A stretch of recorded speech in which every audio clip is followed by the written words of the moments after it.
السلام عليكم ورحمة الله وبركاته. دمان أصحاب السؤال وهذا ومحي كريبتو كارنسي سيدا العقل لوga sameeyaa waa maxay faa'iidada iyo khasaaraha ay leedahay kriptada sidaas loo maalgashtaa dhammaan su'aalahaas waxa kaga bogan doontiin muuqaalkan soo dhawaada mar kale. Crypto currencies waa lacag digital ama danabeysan oo aan la taaban karin kuwaas oo laga maamulan karo mobilada iyo kombiyuutarada iyadoo la isticmaalayo internetka. Waxaa soo dhaweyn kara lacagaha digitalka ah isticmaalno sida EVC-ga, saadka, sahalka, jeebka, iyo dahabka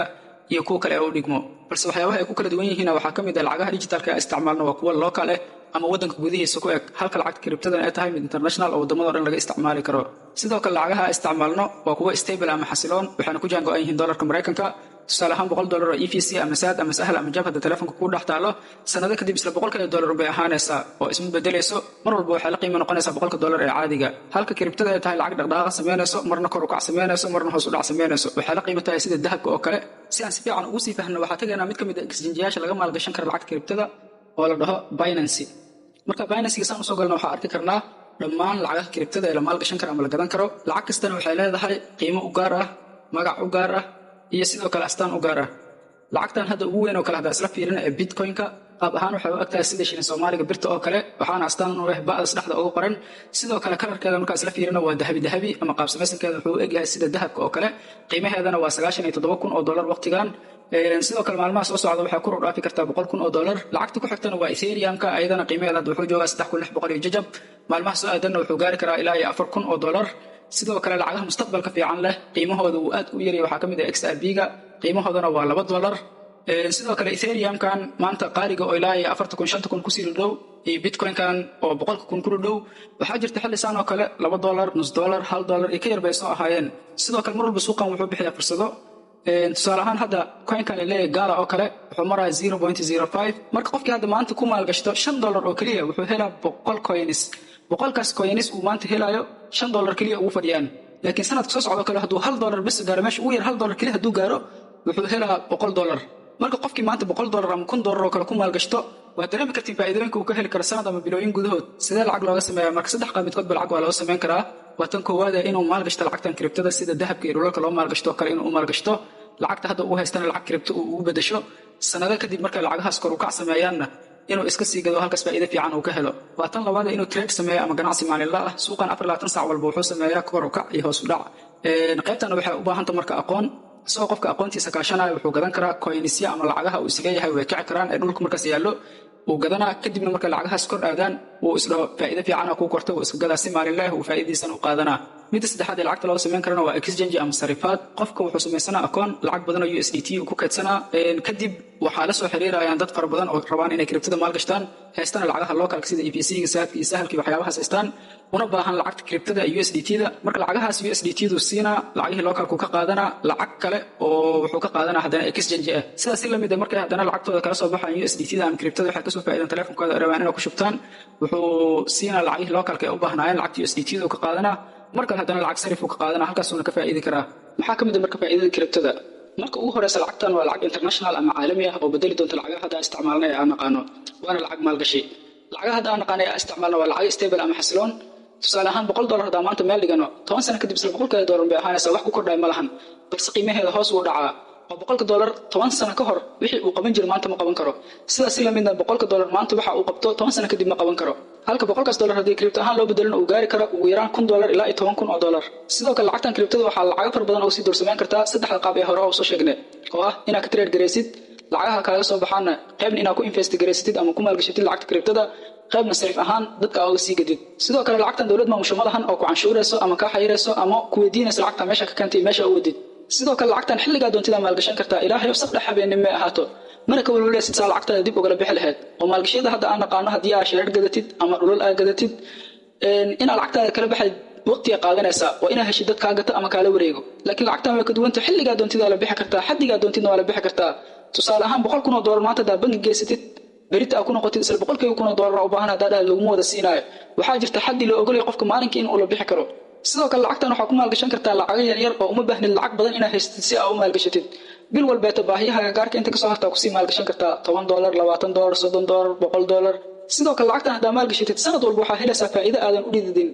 waxaa qabsanaysaa shaqooyinka kale kasta ka soo hartan waa ku sii maalgashanaysaa. maalgashigaas aad sameynaysaa laga yaabaa sanado kadib inaad ka taajirtid. sidoo kale lacagtan kama walwaleysid in laga dhaco ama ay ka dayacmato dad fara badan maanta magaalooyinka ay joogaan ama tuulooyinka ay joogaan waxa ku hayo hantida meeshaas ka taal ama maalgashiga ay ku sameeyeen waxa laga yaabaa qofka ganacsi inuu ku leeyahay ama dhulal fara badan laga yaabaa inuu ku leeyahay oo taas ay ku qasbaysa inuu markaas meeshaas joogo meel kale aadin laakiin lacagtan hadaa maalgashitid meesha doontida aadi kartaa caalamka waana ku isticmaali kartaa ilaahayow tuulo ma tagtid hadiiba meesha internet ay leedahay lacagtaada akoonkaaga waa maamulan kartaa sidoo kale lacagtan waxay ku fududeynaysaa safaradaada maadaama ay tahay lacag international waxaa jira shirkado badan oo aqoonsada lacagtan si caadi wax looga gadan karo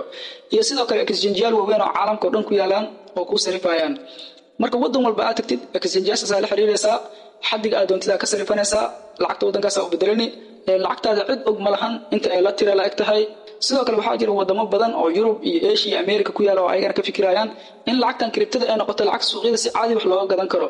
intaasna waa qayb kamid ah faa'iidada ay leedahay kriptada dhanka kale khasaaro ma leedahay lacagtan dabcan ha shay walba inta faa'iido u leeyahay in la ego khasaaro leeyahay lacagtan waxa laga dhici karaa si fudud qaab kala duwan waa laga dhici karaa tusaale ahaan hadii maanta qori madax laga saaro oo loo lacagtan address ku dir oo aad ku dirtid bari meel aad u raacanaysid ma lahan email ka dacweynaysid ee cid address ku dabagelaysa inta ma lahan sida hore idin ku sheegana lacagtan cid maamusho ma lahan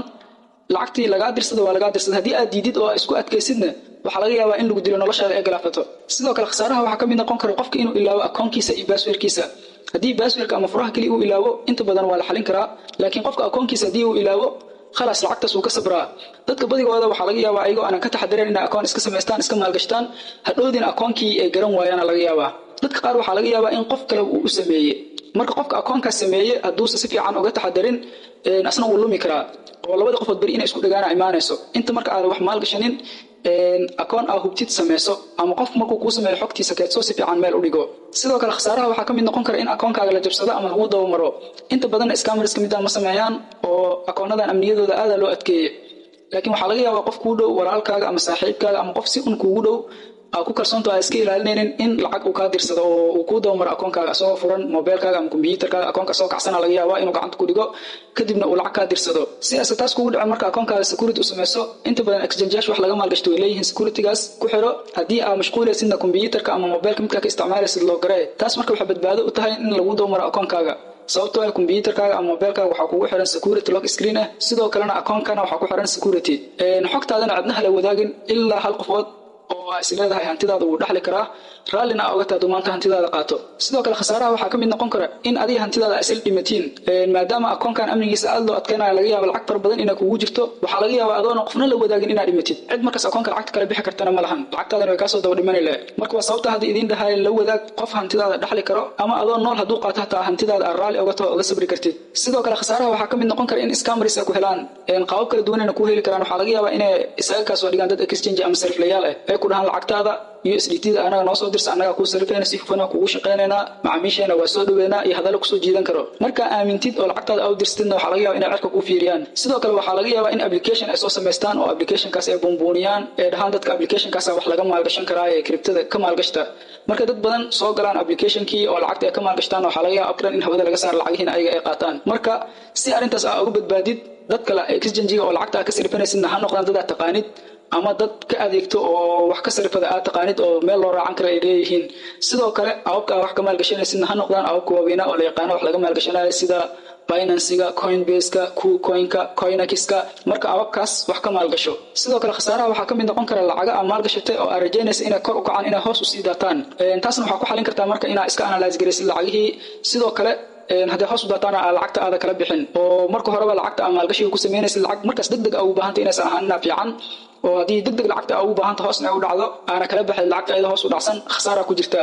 laakiin hadii aad sideeda ku daysid muddo kadib lacagtaas kor u soo kacaysa oo meel fiican inay gaaraysaa markaas lacagtaas ugu yaraan lafaheeda ay ku soo noqoto ama faa'iido ay ku kortaan dib uga bixi kartaa sidoo kale waxa khasaaraha kamid noqon kara marna laga tagi karin in internet la waayo tusaale ahaan dagaal weyn haduu ka qarxa caalamka ama dawladaha waaweyn hubka nuclear-ka isku adeegsadaan ama hubka waaweyn ee gacmeedyada lagu soo daadiyo